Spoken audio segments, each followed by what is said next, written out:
Procès de nuit, faux témoin, un juge qui se lave les mains, un innocent qui est condamné à mort pour satisfaire des puissants.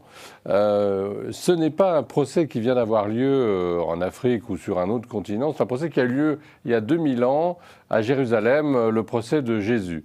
Il nous a semblé à Afro-Droit qu'en cette semaine sainte, il était bon de revenir sur cet événement et de se poser aussi la question de savoir si Jésus était jugé aujourd'hui en Afrique, serait-il jugé de la même manière ?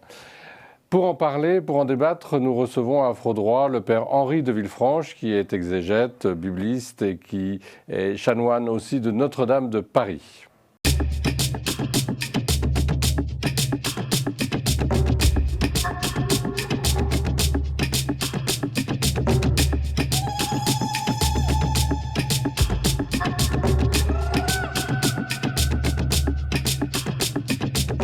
Bonjour père, merci d'être sur le plateau.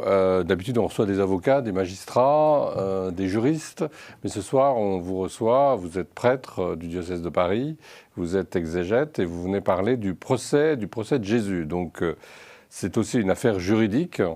Et la première question que j'ai envie de vous poser, c'est tout d'abord, est-ce que ce procès, on est sûr qu'il a eu lieu, il a eu réellement lieu? Je veux dire, est-ce qu'il y a des doutes sur ce procès? Non, il n'y a pas des doutes sur l'événement parce qu'une condamnation à mort sur la croix dans un pays qui est gouverné par Rome, donc où le droit a une importance considérable, fait qu'il faut que ce soit documenté.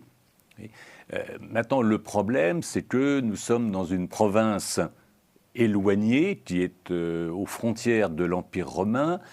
Quand même, depuis à peu près 100 ans, nous sommes en l'an 30 ou 31, c'est au temps de Pompée, dans les années 60 avant Jésus-Christ, que Rome a mis, entre guillemets, la main sur la Judée, qui, n'oublions pas, est aussi au cœur de 3 continents. Hein. C'est important pour le point de vue romain. On a l'Afrique au sud, on a l'Asie à l'est, on a l'Europe à l'ouest.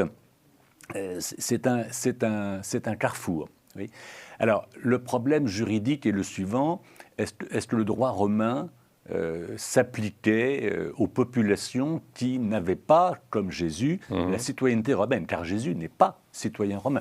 Il y a une différence entre le cas dans le Nouveau Testament de Saint Paul, qui en fait juridiquement est mieux documenté parce qu'il est citoyen romain, alors que Jésus n'est pas citoyen romain. Donc c'est toujours dans des pays, c'est toujours délicat quand il y a des citoyens de première zone ou de deuxième zone. Mais alors, on a des documents donc, qui apportent des éléments sur comment ça s'est déroulé. Alors, principalement, ce sont les évangiles. On pense qu'il y a dû y avoir... Alors, il y a un apocryphe très intéressant qu'on appelle les Actes de Pilate. D'accord. Et l'hypothèse n'est pas complètement idiote. Il se pourrait que Pilate, qui a été compromis dans une machination, ait préparé un document pour se défendre à Rome contre d'éventuelles pressions, d'éventuelles attaques des autorités de Jérusalem pour le coincer. Ce qui fait dire dans la littérature autour du Nouveau Testament qu'au fond, le premier écrit à propos de Jésus aurait été fait en latin pour l'administration romaine. Alors, comme toute cette documentation avec les siècles a brûlé notamment l'incendie de Néron. Peut-être que ça a été fait, que ça a été perdu, mais qu'un apocryphe, les Actes de Pilate, serait un témoin de cette aventure. De ce procès. Alors, ce procès s'est déroulé là, cette semaine sainte, on va dire, enfin, symboliquement, cette semaine sainte. À quel moment? Le jeudi saint, le vendredi saint? Alors, ce qu'il faut effectivement comprendre, c'est que ça se passe très, très vite. D'accord. Ça se passe très vite et cette chronologie rapide est à mettre en lien avec une géographie qui elle-même est très resserrée. C'est tout petit. C'est tout petit. Le palais de Pilate, le palais de Caïphe, Gethsémani où il est arrêté, il y a entre 500 et 1000 mètres entre chacun de ces lieux.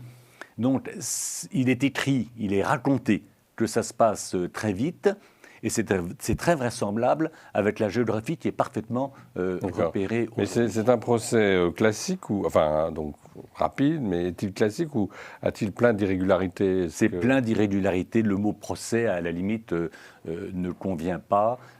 C'est carrément un complot où plusieurs autorités sont entremêlées et chacun fait pression sur l'autre. Mais la pression était permanente. Jésus a été un cas, alors qui a été raconté. Donc, et il est raconté parce qu'il est exemplaire. Ce qu'il faut bien, je crois, comprendre, ce qui me semble, moi, intéressant, c'est que la dimension religieuse de révélation de Jésus-Christ qui vient révéler Dieu, ne rend pas du tout inutile. Au contraire, l'aspect humain et juridique, puisque les évangiles veulent raconter justement ce qu'on appelle le mystère de l'incarnation, c'est-à-dire que la lumière de Dieu vient éclairer les institutions humaines, y compris pour nous dire faites attention. Mais ces institutions humaines sont très intéressantes, sont très importantes, elles font partie du plan de Dieu. D'accord, mais alors là, c'est la justice, elle n'est pas présentée sous le meilleur jour. Non, mais précisément combien, dans les recommandations de la morale biblique, tu ne porteras pas de faux témoignages. Le témoignage, le droit et la justice ordinaires font partie de la volonté de Dieu. Pas simplement les choses exceptionnelles, mais le droit ordinaire, la justice, l'équité sont honorés et sont montrés par Jésus à tous, y compris quand il est défiguré, lorsqu'il est caricaturé, de dire attention, ça peut arriver à n'importe qui. Mais alors justement, là, j'allais dire, on rejoint le continent africain, c'est-à-dire là où il y a beaucoup d'injustices, là où il y a des génocides même. On a des génocides au Congo, on a des génocides au Soudan, qui se passent dans l'indifférence quasi totale. Comment ce procès peut être... quel message ce procès de Jésus envoie à ce monde qui, 2000 ans après, continue de regarder de mourir des innocents africains ou ailleurs, mais là, sur le continent africain, sans réagir? Alors, je crois que c'est précisément, et principalement, la question de la propagande et du mensonge qui font partie de l'injustice comme de la guerre. Ça fait penser un peu aux deux bêtes de l'Apocalypse. Il y a le pouvoir séculier qui peut tuer, et puis vous avez la deuxième bête qui argumente par son mensonge et qui fait malheureusement avaler dans l'indifférence les pires crimes. On a aussi un autre témoignage qui est intéressant, c'est un témoignage de saint Paul qui dit c'est une chose grave de faire le mal, mais c'est une chose encore plus grave que d'approuver ou de légitimer le mal. C'est ça le véritable danger de la propagande. On fait croire que, alors que c'est faux. Et principalement, dans le cas de Jésus, pour y revenir, c'est quand même énorme. Comment quelqu'un d'innocent peut passer pour un coupable? C'est l'innocence, en fait, qui éclaire finalement. Alors, ce qu'il faut bien observer, et d'après toutes les sources que nous avons, c'est que Jésus est toujours présenté, tant vis-à-vis du droit religieux juif de Jérusalem que du droit romain, il est présenté comme un innocent. Et la question rebondit 2000 ans après pour nous, comment peut-on continuer à faire passer des innocents pour des coupables en les condamnant de manière individuelle ou bien en masse? Voilà. Mais j'allais dire, derrière ce procès qui condamne, il y a ensuite la résurrection. Donc c'est aussi une espérance. Alors il y a quelque chose, il y a un mot que je voudrais présenter parce qu'il est souvent mal compris, il faut le manier avec délicatesse, c'est le mot de vengeance. Oui. Alors attention, dans la mentalité biblique, et c'est important pour les juristes, la vengeance, c'est le rétablissement de la justice. Oui. La résurrection, on peut la considérer de manière un peu mystico-imaginative, etc. Pas rationnelle. Voilà. La résurrection, dans le plan de Dieu dans l'Évangile, c'est principalement deux actions de Dieu qui sont toujours, je crois, exemplaires et disponibles.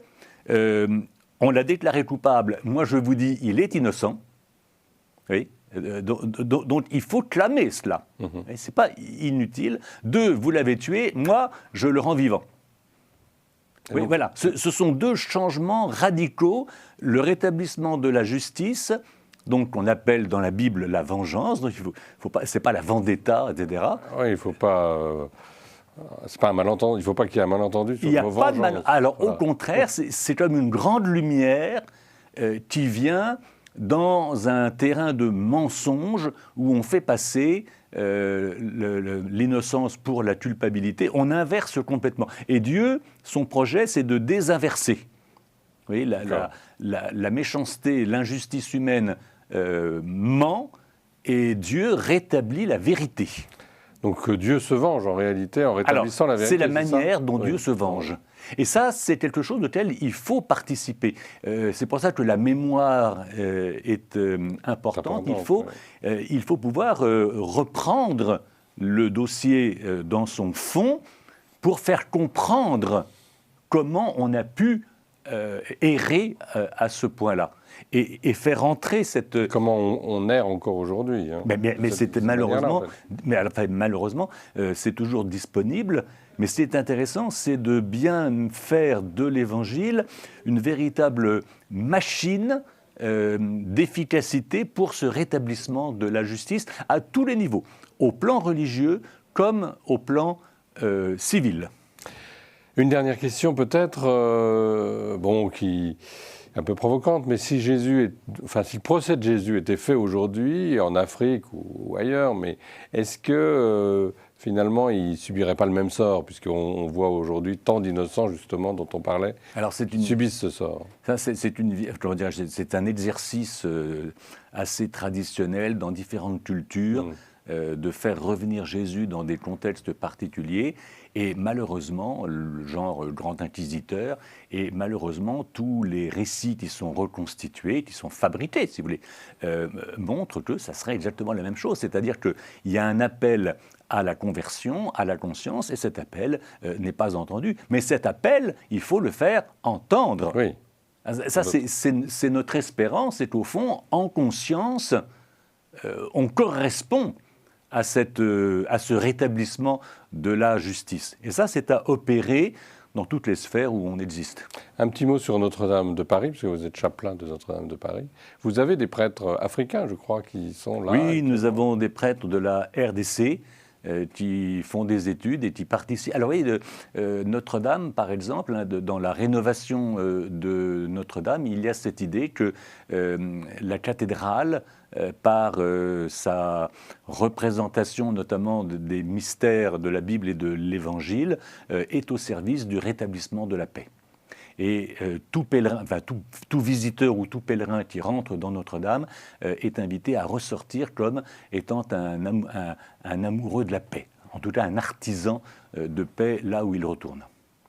Merci beaucoup, Père Henri Villefranche, de votre venue à Afro Droit. Bonne Semaine Sainte également. Et pour nous, à la semaine prochaine pour une nouvelle émission. Merci.